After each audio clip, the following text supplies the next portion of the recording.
د توازن زوکړه دې مبارک شي.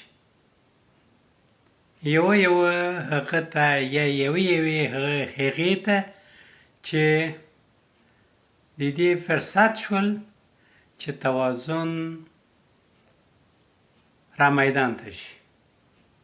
سخته اړتیا ده د یوې داسې رسنۍ چې وکولی شي د غږ په دې قحطۍ او وچکالۍ کې زموږ د تږي، ستړي، لالهان رټل شوي ولس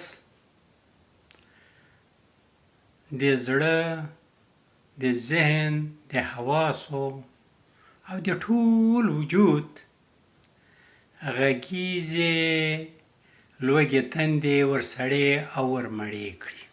د غږ د راوتلو، د غږ د ځلولو، د غږ بنسټیز وجود ته د شکل ورکولو، فرصت ورکولو هره هڅه بختوره ده.